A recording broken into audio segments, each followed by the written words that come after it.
Le cerveau est le siège de tous les ressentis, y compris la douleur. Or, certaines sensations douloureuses s'installent durablement dans la tête et ne disparaissent plus. Quand la douleur devenait insupportable, mes parents me conduisaient à l'hôpital. Ces douleurs persistantes sont dites chroniques. Certains en souffrent presque toute leur vie. On est prêt à appuyer sur n'importe quel bouton pour arrêter la douleur, même si ça doit causer la mort de quelqu'un.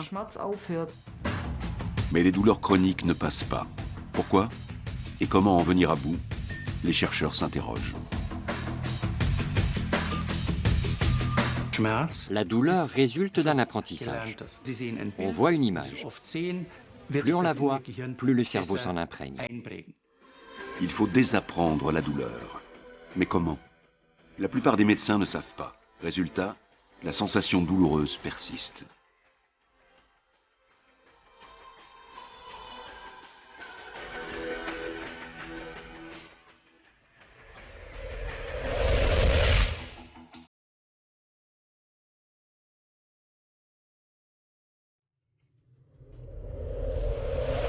La douleur chronique a toujours une cause, qu'on appelle la douleur initiale.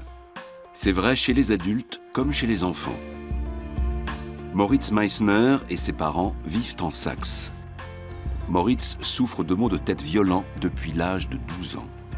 Les 5 premières années, il n'a pas été soigné correctement. Douleur initiale, une migraine. 15 millions de personnes en souffrent en France et en Allemagne. Ça commençait toujours pareil. Je ne voyais plus bien, ou mes mains, mes lèvres s'engourdissaient. Mais je n'avais pas encore mal à la tête. C'était les signes précurseurs. J'avais des éblouissements, je ne voyais pas bien. Alors je prenais des cachets, je m'allongeais et j'attendais. Quand la douleur devenait insupportable, mes parents me conduisaient à l'hôpital. Là, on me donnait un goutte à goutte avec des antalgiques. Moritz est un garçon très sportif. Mais comme il va à l'hôpital 3 fois par semaine, il est obligé d'arrêter le sport et manque souvent l'école. Les médecins tâtonnent, mais aucun ne parle encore de migraine. Parfois, il ne pouvait même pas marcher. On l'amenait en fauteuil roulant. Il avait la langue qui pendait, la bouche qui s'affaissait, il ne pouvait plus bouger les doigts. Au début, on a cru à des crises d'épilepsie, parce qu'on trouve les mêmes symptômes dans l'épilepsie. Puis, on a pensé à des accidents vasculaires cérébraux, parce qu'il y a aussi ce genre de symptômes. L'hôpital pédiatrique de Datteln, dans l'ouest de l'Allemagne, est l'un des rares établissements du pays à prendre en charge la douleur chez l'enfant. On compte quelques 350 000 enfants souffrant de douleurs chroniques outre-Rhin. Le professeur Boris Tsernikov dirige l'hôpital. Il connaît les dernières données de la recherche dans ce domaine. Les toutes dernières études publiées cette année montrent que chez les enfants qui souffrent de douleurs chroniques non traitées, il y a un risque élevé d'avoir des douleurs chroniques à l'âge adulte, 25 ou 30 ans plus tard, que ce soit des lombalgies, des céphalées ou des maux de ventre. Donc pour la société, il est crucial qu'on soigne correctement ces enfants, qu'on leur apprenne à maîtriser leurs douleurs pour éviter qu'ils soient inaptes au travail à l'âge adulte. Moritz et ses parents descendent de voiture après 6 heures de route. Ce n'est pas la première fois qu'ils font le trajet depuis la Saxe. Moritz est en effet suivi à l'hôpital de Datteln. En Saxe, les médecins ont fini par diagnostiquer une migraine. Mais à part prescrire des médicaments, ils n'avaient pas vraiment de solution. Or, la migraine de Moritz avait évolué depuis longtemps en mal de tête chronique. À Datteln, l'équipe de praticiens est pluridisciplinaire. Michael Daube en fait partie. Il est psychologue et a enseigné à Moritz à maîtriser sa douleur. Aujourd'hui, il va vérifier les acquis de son élève. Bonjour, tu es transformé? Super. Bonjour monsieur, madame, enchanté. Mes parents. Je vais vous demander de patienter quelques instants en salle d'attente. Je vais voir avec votre fils comment se sont passés ces derniers mois et comment il va. Très bien. Parfait, merci. Tu viens? Oui. Moritz a passé près d'1 mois ici, il y a 3 ans. Ça l'a beaucoup aidé. Ça fait longtemps qu'on ne s'est pas vu. Oui. On m'a dit que tu allais beaucoup mieux. Quelle est la fréquence de tes migraines maintenant? 1 fois par mois? 1 fois par semaine? J'ai eu une migraine la semaine dernière, mais c'était la première depuis 7 mois.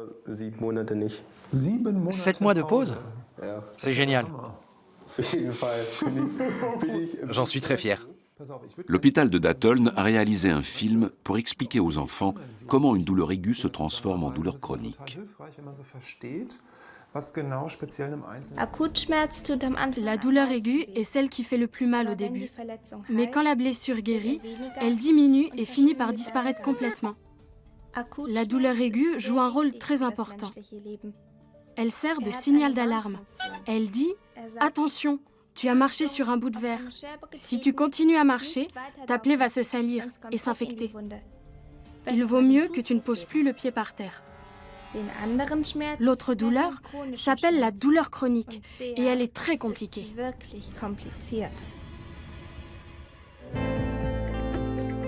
La douleur chronique siège dans la tête. Elle est représentée sous la forme d'un cerveau sur pattes. C'est une idée du professeur Tsernikov. Il faut absolument distinguer la douleur initiale et la douleur chronique induite, surtout chez les migraineux. La migraine est une maladie génétique du cerveau. De temps en temps, le patient a des douleurs extrêmes et des tas d'autres symptômes en plus. Ces douleurs extrêmes le rendent incapable de rien faire tant qu'il n'est pas correctement soigné. Cette incapacité résulte d'un apprentissage. À cause de tout cela, le patient a du mal à supporter d'autres types de maux de tête, par exemple des céphalées de tension. Cela peut devenir une habitude et il apprend à avoir un mal de tête chronique.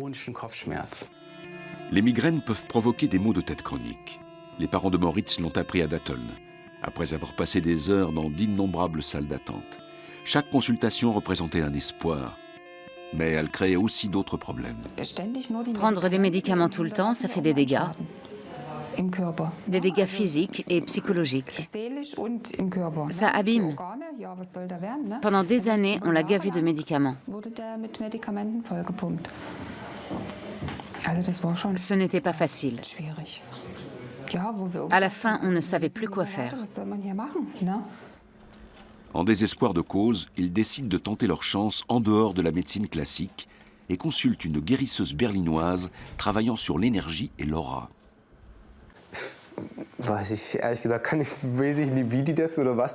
Franchement, je ne sais pas ce qu'elle a fait exactement. Je crois qu'elle a essayé d'entrer en contact avec mon esprit pour pouvoir agir sur la migraine. Elle nous a dit de l'appeler la prochaine fois que j'avais une migraine pour qu'elle essaie de me soulager par téléphone. On a dû aller la voir à Berlin 2 ou 3 fois. Je n'ai pas vraiment compris ce qu'elle a fait. J'ai senti que je réagissais un peu, mais à mon avis, au final, ça n'a servi à rien.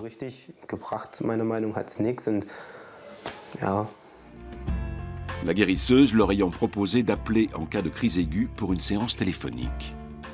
La famille se rendra 3 fois à Berlin. Les consultations de la guérisseuse berlinoise ne soulageront pas les douleurs de Moritz. En revanche, elles soulageront le porte-monnaie de ses parents de la modique somme de 540 €. Une douleur qui dure plus de 3 mois est considérée comme chronique. Mais comment en arrive-t-on là? Depuis plusieurs décennies, cette question hante le professeur Walter Ziegel-Gensberger, le neurologue et thérapeute de la douleur le plus connu d'Allemagne. Autrefois, on partait du principe qu'une fois l'inflammation maîtrisée, en cas de rhumatisme par exemple, la douleur devait disparaître. Quelle déception c'était pour les médecins quand elle persistait alors que l'inflammation était maîtrisée. Alors, ils se lançaient dans le débat physique ou psychique. D'où vient la douleur? Est-elle psychique, psychosomatique? Comment l'expliquer? Souvent, les médecins étaient injustes avec les patients parce qu'ils ne savaient pas vraiment comment la douleur s'installait dans le cerveau.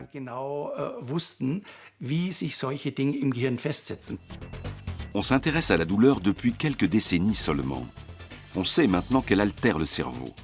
Les personnes souffrant de douleurs chroniques ont aussi d'autres problèmes de santé. Elles dorment mal ou sont dépressives. Pourtant, la cause de leur douleur initiale a disparu depuis longtemps. La douleur résulte d'un apprentissage. C'est un réflexe acquis, comme quand on apprend à faire du vélo, par exemple. À force de s'exercer, on finit par y arriver. Autre exemple, quand on voit une image, plus on la voit, plus le cerveau s'en imprègne et mieux il s'en souviendra. Cela explique que dans certaines circonstances, une douleur aiguë récurrente s'installe dans le cerveau. La zone du cerveau qui perçoit les sensations douloureuses grossit et la douleur aiguë se transforme en douleur chronique.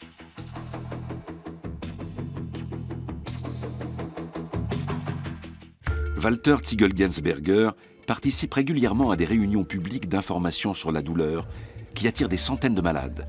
Il faut dire que le manque de prise en charge de la douleur est criant en Allemagne. Nous sommes ravis que vous soyez venus si nombreux à la conférence d'aujourd'hui. Je laisse maintenant la parole au professeur Ziegel-Gensberger.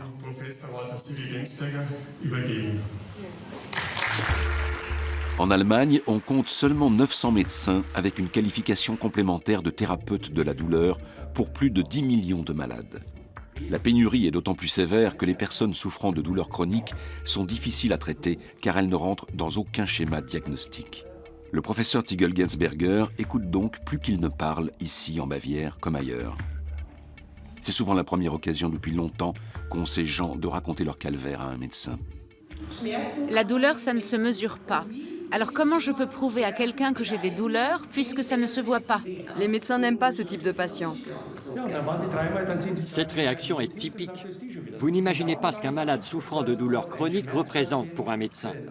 Il peut flinguer la réputation d'un grand ponte de la médecine. Aucun médecin n'admet volontiers qu'il ne sait pas soigner son patient.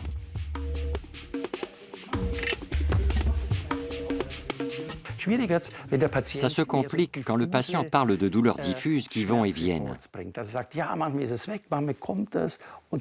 Pour beaucoup de médecins pressés par le temps, c'est un problème, parce qu'il faut s'asseoir et s'entretenir longuement avec le patient. Les médecins ne sont pas tellement formés à cela. Et puis ça prend du temps. Et ce temps consacré au patient n'est pas rémunéré, même si ça peut paraître une considération triviale.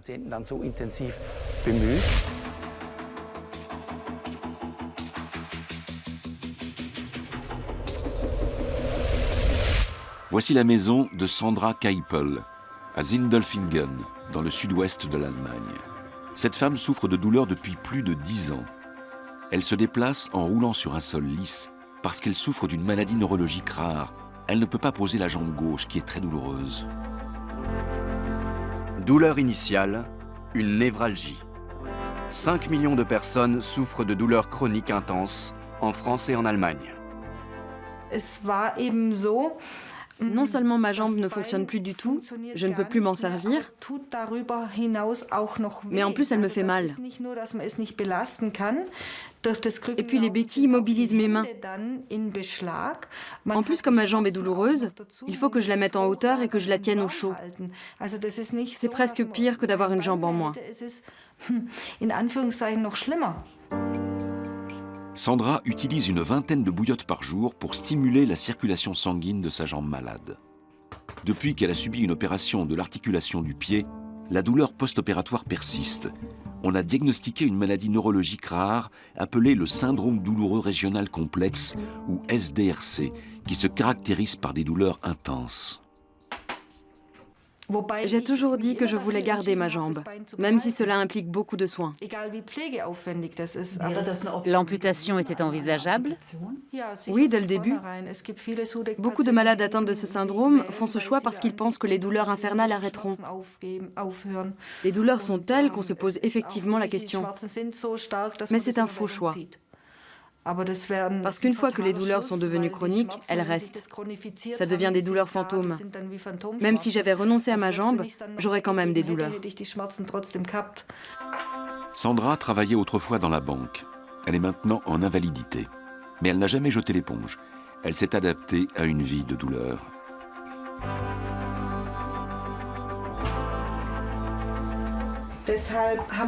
On a tout mesuré pour que ma jambe ait le bon angle quand je suis assise, pour qu'elle soit au repos et qu'il y ait un bon rapport entre le dos et la jambe. Ce qui est important aussi, c'est que je puisse réchauffer ma jambe, parce que le sang ne circule pas. Elle se refroidit et m'élance. Je peux aussi relever la jambe droite pour éviter d'être assise de travers.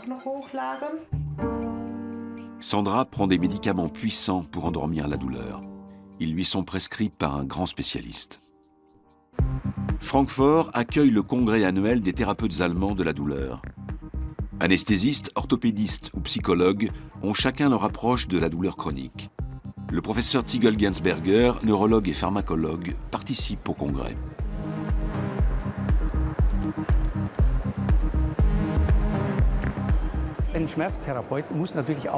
Un thérapeute de la douleur doit avoir une formation de médecine interne, d'anesthésie et de médecine générale.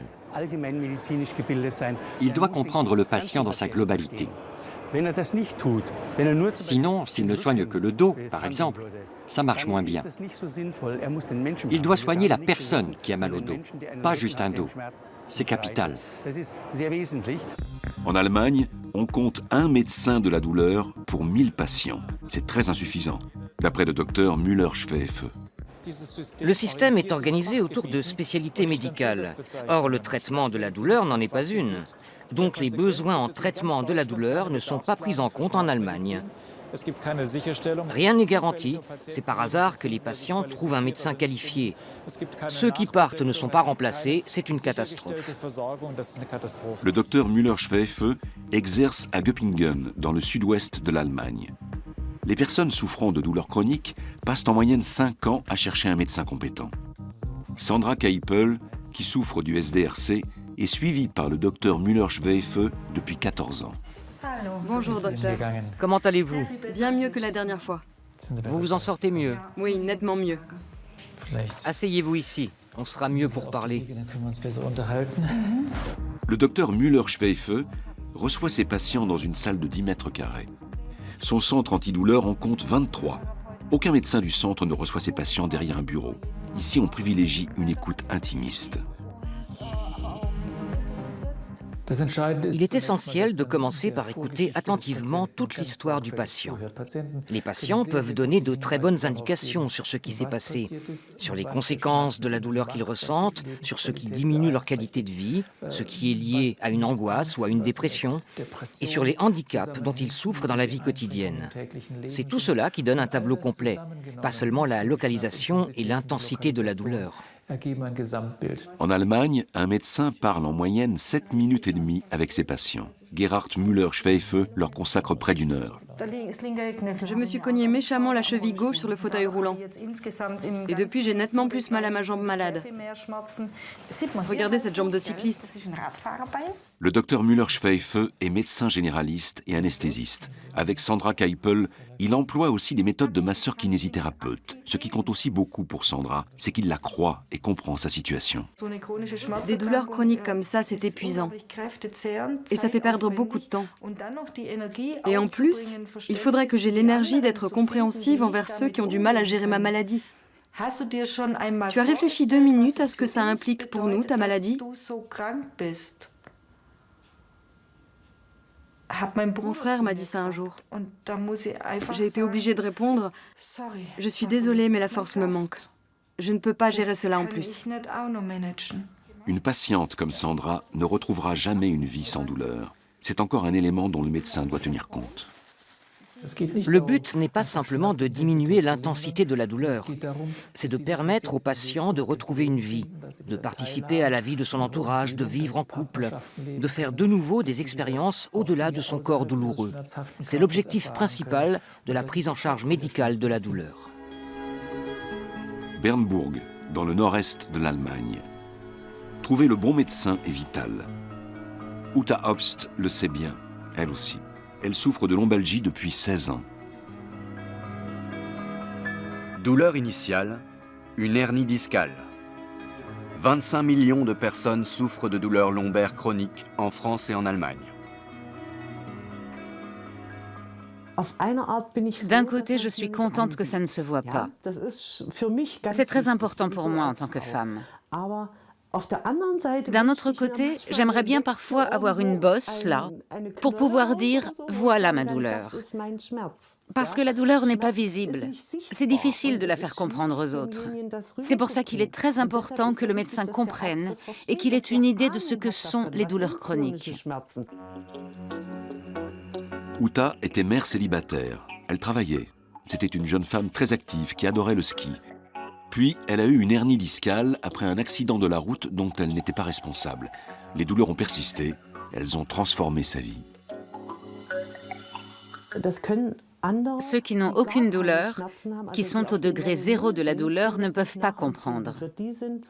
Parfois, moi, je me dis, ça et ça, tu peux le faire. Mais pour eux, ce sont des choses ordinaires. Ils n'imaginent même pas que ça puisse poser problème. Dans son petit appartement, Uta reçoit régulièrement un groupe de malades souffrant de douleurs chroniques. La plupart des médecins ne veulent pas les écouter, qu'à cela ne tienne. Ici, ils peuvent vider leur sac et s'épauler. Ils souffrent tous depuis des années. Ils ont longtemps cherché un médecin qui sache ce qu'est une vie de douleur et comment l'adoucir, et ils ont fini par en trouver un, à la clinique Améos de Bernbourg. Jusqu'à récemment, les patients comme Uta y étaient reçus dans le cadre de la consultation externe antidouleur. Mais ce service a fermé, parce que l'association des médecins de la caisse d'assurance maladie, autrement dit des médecins conventionnés, la juge inutile.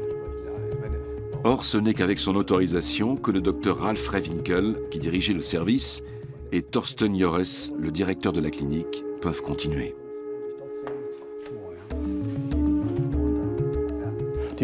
Cette autorisation est toujours valable 2 ans. Pour obtenir une prolongation, il faut faire une demande. L'association des médecins de caisse examine alors les besoins. Notre autorisation touchait à sa fin. Le docteur Rewinkel a demandé une prolongation. L'association a examiné les besoins. Elle a conclu qu'il n'y avait pas de manque et elle a refusé de prolonger notre autorisation. Désormais, les 3 salles de soins sont vides la plupart du temps. On y recevait 250 patients par trimestre pour des infiltrations de la colonne vertébrale ou des perfusions antalgiques. Les patients de la clinique avaient confiance dans la qualité des soins complexes qui étaient dispensés ici.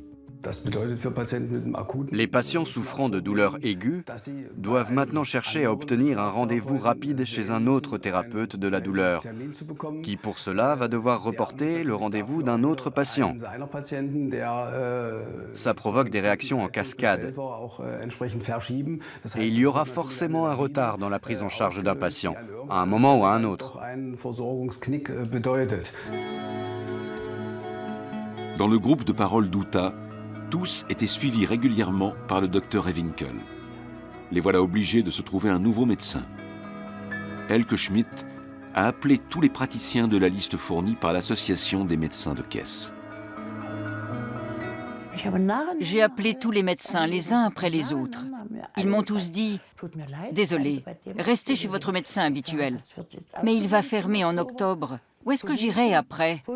Nous sommes désolés, mais nous sommes complets. » Les 3 médecins d'Aschersleben m'ont dit cela, et les 2 de Schönebeck aussi. Il n'y a personne. J'ai appelé l'association pour savoir qui consulter. Ils m'ont dit, si ce sont des douleurs aiguës, allez aux urgences. J'y suis allée et ils m'ont dit de prendre des cachets. Je leur ai dit, inutile de m'en prescrire, j'en ai des tonnes chez moi. Tout le monde peut prescrire des cachets. J'ai besoin de quelque chose qui fasse disparaître la douleur rapidement. Sur l'initiative d'Uta, les patients de la consultation externe antidouleur de Bernbourg sont allés jusqu'à manifester dans la rue, mais cela n'a servi à rien. Uta n'abandonne pas pour autant, parce qu'elle n'a pas d'autre choix. Je ne sais plus où elle est. Aux urgences, on ne m'a pas donné de traitement adéquat. J'en suis à un stade où je pleure souvent, et je n'ai pas envie de cela. Je ne veux pas retomber en dépression. Voilà que ça recommence.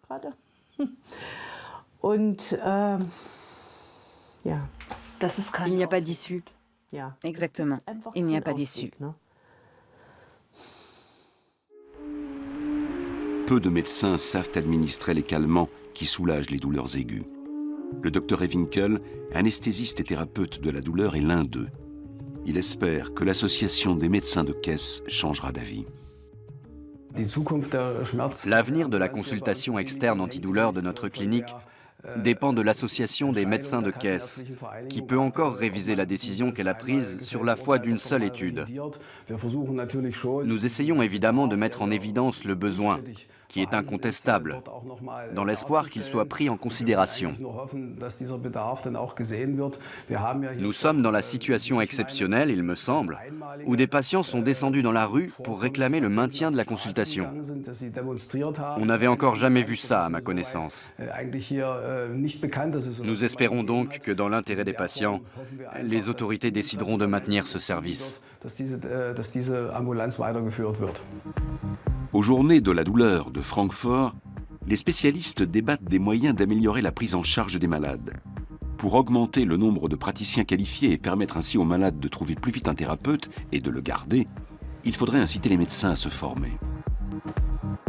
Pour la Société allemande antidouleur, une solution consisterait à faire du traitement de la douleur une spécialité médicale à part entière. L'Irlande a franchi le pas en juin 2014. Le docteur Joseph Kivney est venu témoigner à Francfort. D'autres groupes de spécialistes européens de la douleur ont salué cette évolution et nous ont beaucoup soutenus, parce que cela place le traitement de la douleur au premier plan des traitements médicaux et de la formation des médecins en Irlande. Le traitement de la douleur fait désormais partie du programme de formation initiale des médecins et de celui des post-doctorats médicaux dans toute l'Irlande. Ça se développera en Europe quand d'autres pays en feront eux aussi une spécialité médicale. L'Allemagne en est encore loin. Raison de plus pour tout un chacun de s'informer sur les moyens modernes de vaincre la douleur.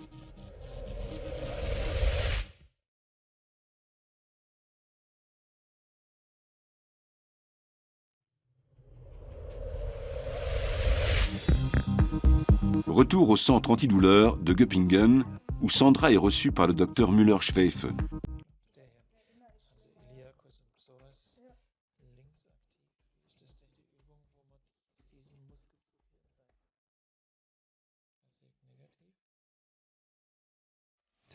Ça va, la hanche est libre. Et ça? C'est désagréable.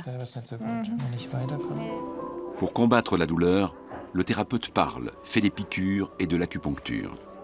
Sandra prend de puissants calmants tous les jours. Pour vérifier que son foie et ses reins ne sont pas encore endommagés, son médecin lui prescrit des prises de sang régulières. Il y a beaucoup de choses à prendre en compte dans le traitement des douleurs chroniques. Qu'est-ce qui entre au juste dans le cadre d'une thérapie globale ? Tout sauf l'exorcisme, parce que ces patients présentent des pathologies très variées. Il y a des aspects physiques, des troubles moteurs qui maintiennent le système nerveux dans certains processus d'apprentissage. Il faut interrompre ces processus. Il y a des troubles moteurs qu'on peut traiter avec des exercices de coordination, de musculation et d'endurance. Il y a aussi l'isolement psychologique et social, l'exclusion.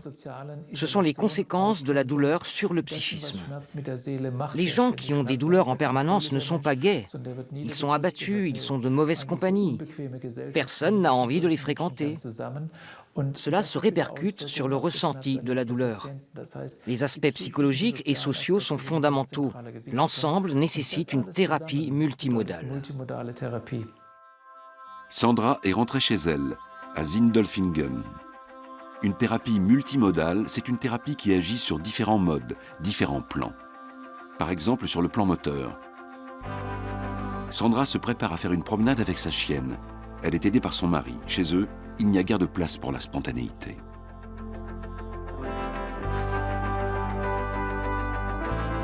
Le temps est toujours un problème. Tout prend du temps et requiert des préparatifs. Une vie bien réglée, avec un mari patient. Comment Dieter se voit-il ? Je suis un soutien et un entraîneur. Je la motive. Et un homme à tout faire.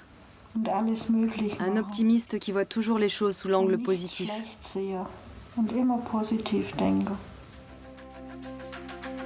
Sandra elle-même est une championne de la pensée positive. Malgré son handicap, elle a franchi les cols des Alpes à vélo. Elle était très sportive autrefois et l'est restée.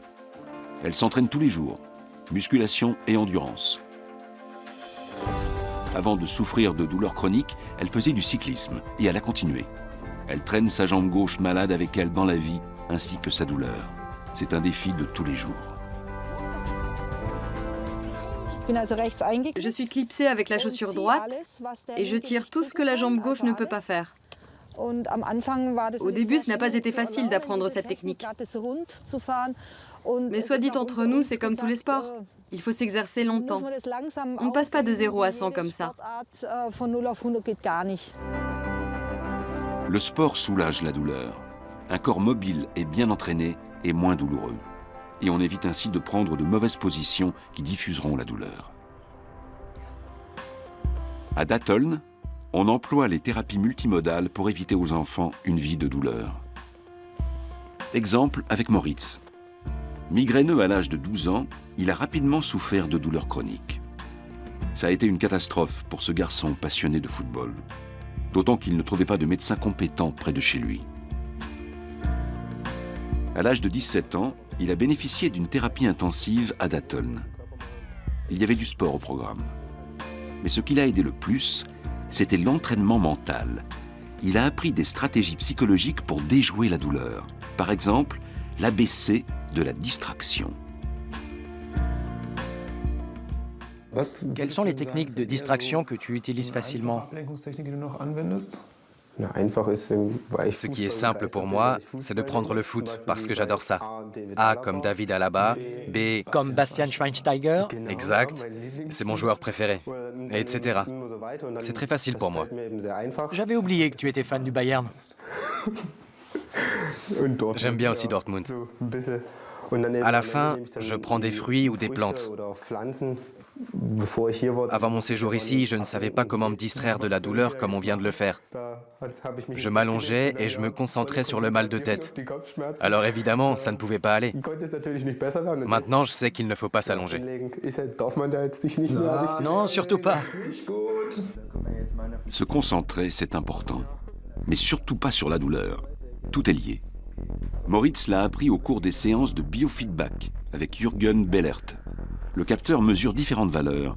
L'ensemble donne la courbe du stress. C'est parti pour un programme d'entraînement anti-stress. Mais pour cela, il faut d'abord faire monter la pression. Pense au nombre 1000. Puis tu commences à compter de 7 en 7 dans l'ordre décroissant à haute voix. À partir de 1000? Oui. 1000 moins 7 égale 993. C'est le premier nombre. Tu continues. Tu peux voir ton niveau de stress. Il est en train d'augmenter. Vas-y, commence à compter. 993, 984, non. 986, 979, 972. Bon, maintenant essaye de te détendre. Fais ce qui marche le mieux pour toi. Tu peux fermer les yeux ou pas. Tu peux regarder les courbes ou pas. Tu te détends, tu te relâches. D'accord. Le biofeedback est une stratégie éprouvée pour combattre la douleur chronique, y compris chez l'adulte. Les patients découvrent qu'ils peuvent maîtriser leur corps, même en situation de stress. C'est primordial car le stress peut provoquer de nouvelles crises douloureuses. Tu as réussi. Ta courbe de stress est retombée. Puis là, elle est remontée un peu. Moritz a suivi 5 séances de biofeedback il y a 3 ans. Le résultat est durable. Les enfants testent différentes techniques pour réduire le stress. Ils regardent ce qui marche pour eux et aussi dans l'autre sens, ce qui provoque du stress chez eux. Quelles pensées me stressent et quelles techniques me permettent d'abaisser mes valeurs de stress? Moritz, qu'on voit ici avec son frère jumeau, a séjourné 3 semaines et demie à Datteln à l'âge de 17 ans. Il fait visiter les chambres à ses parents. Après une thérapie intensive, 70% des patients sont guéris. Ils sont capables de mener une vie normale, comme Moritz.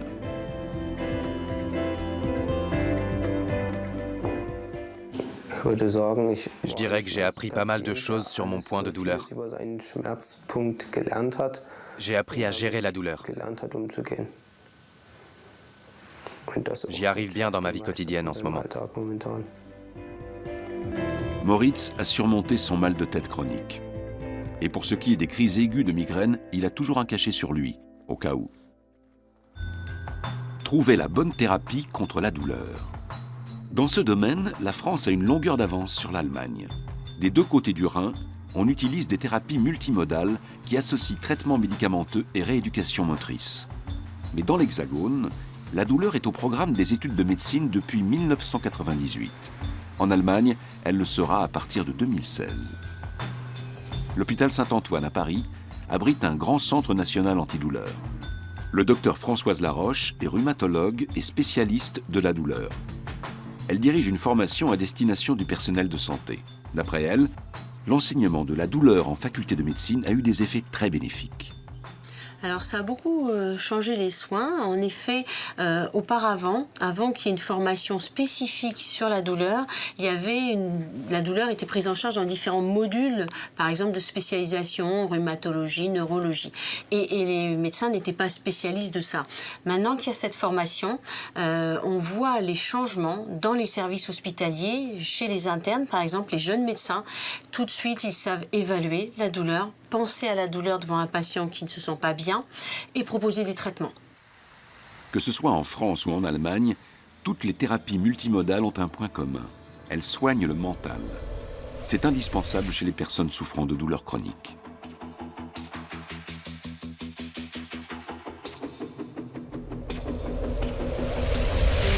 Le centre d'évaluation et de traitement de la douleur de l'hôpital Saint-Antoine à Paris est pluridisciplinaire, mais il privilégie l'approche psychologique.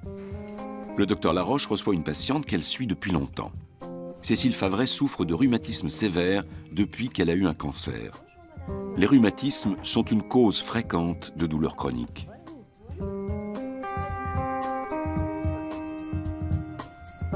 Douleur initiale, un rhumatisme.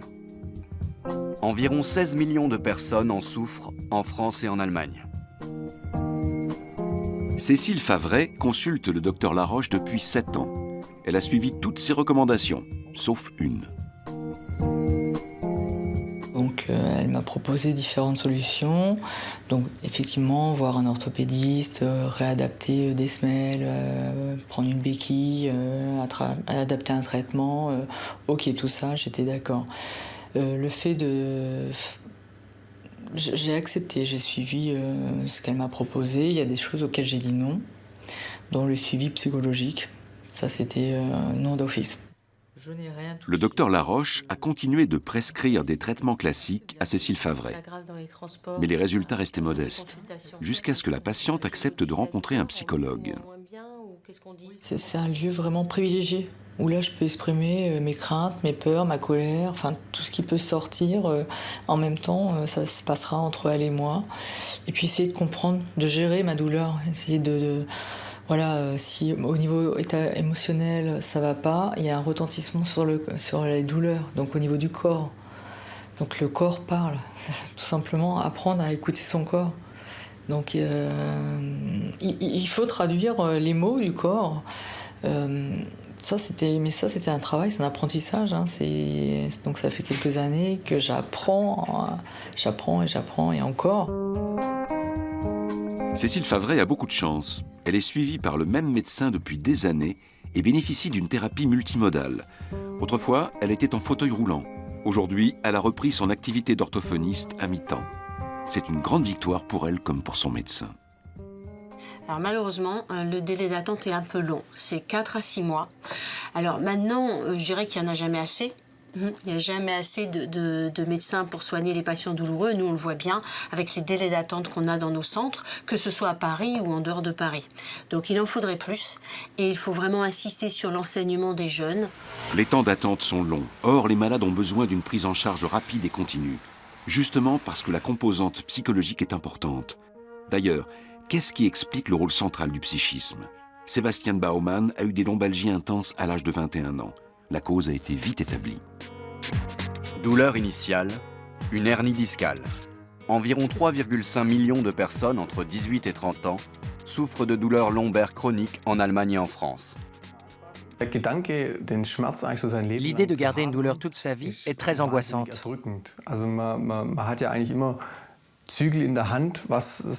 On tient toujours un peu les rênes de sa vie.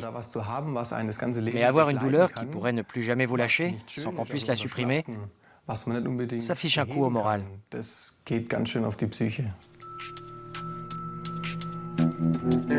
Sébastien n'a pas le profil typique des personnes souffrant de douleurs chroniques. Il est jeune, sportif et bien portant. Son pire ennui de santé jusqu'alors a été la grippe. Son hernie discale guérit en quelques jours, mais la lombalgie reste. Les médecins ne savent pas quoi faire, à part augmenter les doses d'antalgiques. Quelques semaines plus tard, Sébastien est bien parti pour avoir une vie de douleur. Heureusement, sa caisse d'assurance maladie remarque son dossier. Le problème, c'était que la douleur diminuait sans disparaître pour autant. Elle revenait encore régulièrement au bout de 5 semaines. Comme on ne savait pas pourquoi j'étais malade si longtemps, la caisse d'assurance maladie m'a contacté. L'enjeu, c'était le maintien de mon salaire. La caisse d'assurance maladie envoie Sébastien suivre une thérapie intensive de 4 semaines. Le jeune homme rencontre la psychologue Jennifer Mertins. Les séances de psychothérapie sont la partie de la thérapie multimodale qui surprend le plus. Celle aussi qui suscite le plus de réticence. Pour Sébastien, comme pour tant d'autres patients dans son cas, c'est une première. La première fois, on est un peu sur la défensive. On a l'impression d'être observé. On se dit que le problème n'est peut-être pas physique. Il est peut-être seulement dans la tête. Le problème de ces malades, c'est que le siège de la douleur est effectivement dans la tête. La douleur s'est installée dans les structures cérébrales. Mais c'est aussi leur chance puisqu'ils peuvent agir sur la douleur en modifiant leur schéma de comportement. Plus on est âgé, plus on a de responsabilités et d'exigences envers soi-même. On essaie d'être à la hauteur, mais on essaie aussi de feinter. On se dit, je vais bien y arriver. Je fais juste encore ça. On sent bien que ça ne nous fait pas du bien, mais on décide de passer outre. Si on continue comme ça un moment, ça devient une habitude et on désapprend à sentir et à respecter ses propres limites. Sébastien suit 12 séances de psychothérapie. Quelles limites n'a-t-il pas respectées ? Jennifer Mertins finit par le découvrir. Sébastien est un excellent vendeur, mais il exige sans doute trop de lui-même au travail. On parle parfois du syndrome du bon samaritain au travail. Quand on est au contact de clients, on veut toujours être à la hauteur. On essaie toujours de les satisfaire. Ce qu'on fait au travail toute la journée, on a tendance à continuer à le faire une fois rentré chez soi. Au travail, ça m'a conduit à ne jamais dire non, à me charger d'un tas de choses et à accepter un haut niveau de stress. Grâce à la psychothérapie, à la gymnastique pour le dos et à des exercices de relaxation, Sébastien peut de nouveau travailler sans problème comme vendeur spécialisé en sanitaire. Il a appris à se soigner à différents niveaux. Pour le professeur Ziegel-Gensberger, son cas illustre parfaitement le processus qui permet de faire sortir la douleur de la tête. J'appelle cela le réapprentissage. On sait que le cerveau peut apprendre. C'est établi depuis très longtemps. C'est d'ailleurs le fondement de la mémoire de la douleur. Ce qui est déterminant pour le réapprentissage, c'est que le cerveau peut apprendre jusqu'à un âge avancé. Il reste plastique, il peut se modifier. La nouveauté de la démarche, c'est qu'on supprime la douleur du patient, non pas en l'envoyant à Majorque ou je ne sais où, mais dans son environnement de travail. C'est la grande nouvelle pour le cerveau, parce qu'ainsi, le patient ressent évidemment beaucoup plus d'autodétermination et d'auto-efficacité. Il peut de nouveau jouir de la vie dans l'environnement qui lui est familier. D'après le ministère de la Santé, les lombalgies coûtent 9 milliards d'euros par an à l'Allemagne. Une thérapie intensive comme celle suivie par Sébastien coûte 20 000 euros à la caisse d'assurance maladie. La plupart des caisses refusent de les prendre en charge. La mutuelle des techniciens, la TK, est une exception. C'est un investissement qui est rentable dans tous les cas. Nous voyons que les malades sont en meilleure santé. Ils ont moins de douleurs et savent mieux les gérer. Ils consomment moins de médicaments et vont moins souvent chez le médecin. Cela évite des interventions chirurgicales. Pour nous, c'est un investissement judicieux. Nous savons qu'en investissant cette somme aujourd'hui, le bilan économique global sera positif à long terme. Parce que les malades pourront reprendre une activité professionnelle et mieux gérer leurs douleurs.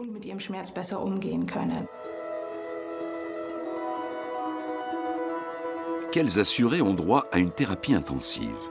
Sur son site internet, la mutuelle des techniciens est très claire. Elle s'adresse aux malades âgés de 20 à 58 ans. Mais pourquoi? Quand des malades âgés de 20 à 58 ans ne peuvent pas reprendre une activité professionnelle ou qu'ils sont souvent en arrêt maladie, cela a un coût très élevé pour l'économie du pays. En remettant ces personnes au travail et en les aidant à gérer leurs douleurs chroniques, nous évitons ce coût. Mais cette offre de soins est ouverte à tous, même aux personnes plus âgées. À première vue, c'est une bonne offre de soins. Même si on s'étonne que la caisse d'assurance maladie préfère financer les cas les plus rentables pour elle. La prévention est une autre piste intéressante. Pourquoi Sébastien est-il tombé dans la douleur chronique, lui et pas d'autres? Des médecins cherchent à éviter l'apparition de ces douleurs.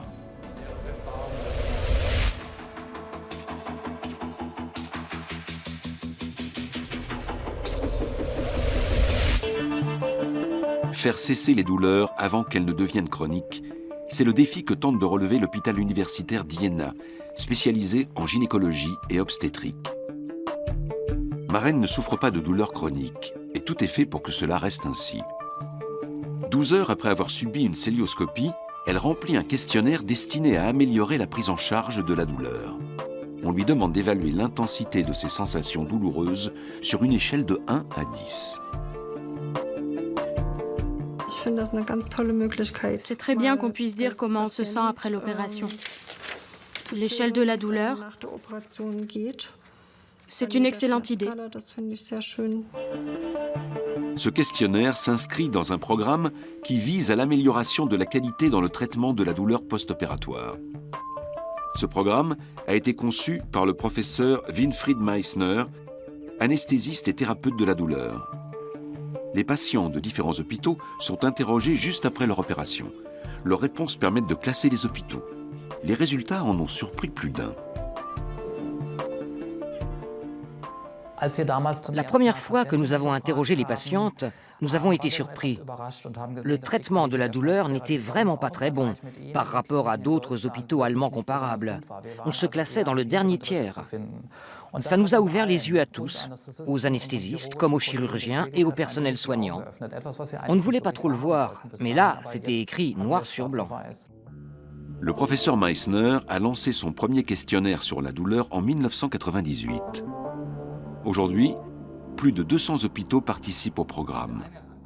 On se compare les uns aux autres, on analyse les résultats et, le cas échéant, on fait évoluer ces méthodes de traitement de la douleur post-opératoire. La qualité de la prise en charge est importante, car si les douleurs post-opératoires sont normales, elles peuvent devenir dangereuses. On sait depuis un moment qu'une douleur post-opératoire intense peut être très difficile à supporter pour l'organisme, en particulier pour l'organisme du patient malade. On sait qu'un bon traitement de la douleur permet au patient de se rétablir plus vite, voire de sortir plus vite de l'hôpital, et que cela peut réduire les complications, notamment celles liées à l'appareil cardiovasculaire.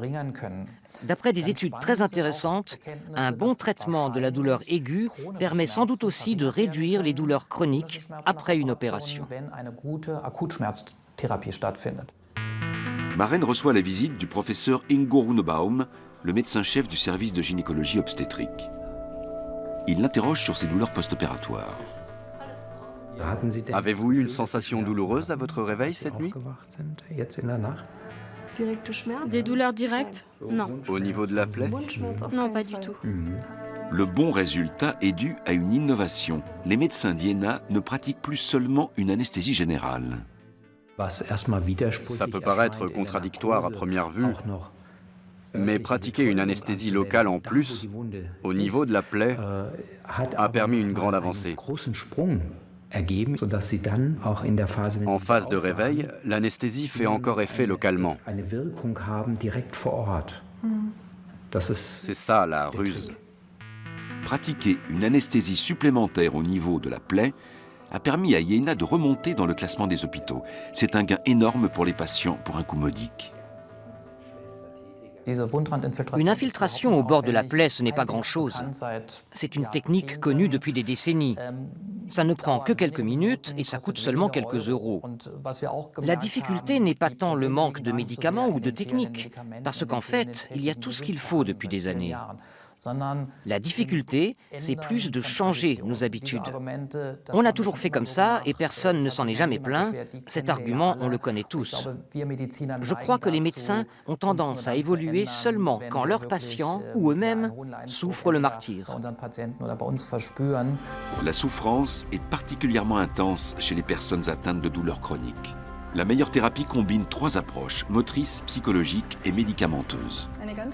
Une thérapie globale englobe la personne dans sa totalité, avec son corps et son esprit. On ne s'intéresse pas qu'aux symptômes, mais à tout l'organisme.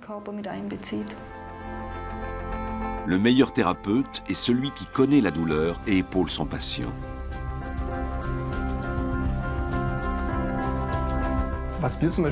Ce qui m'aide beaucoup, c'est de savoir que si la même chose se reproduit, j'ai quelqu'un contre qui m'adosser. Littéralement, quelqu'un de compétent, capable de m'aider pour mon dos. Plus les malades sont pris en charge rapidement, plus on évite les douleurs chroniques sévères. Il faut avant tout comprendre les mécanismes en jeu. On vous explique que tout ce qui se passe dans le corps est lié. Il n'y a pas juste une chose qui dépend d'une autre, mais des interactions entre tout. La douleur chronique se combat dans la tête. Cette découverte relativement récente est une source d'espoir pour des millions de malades.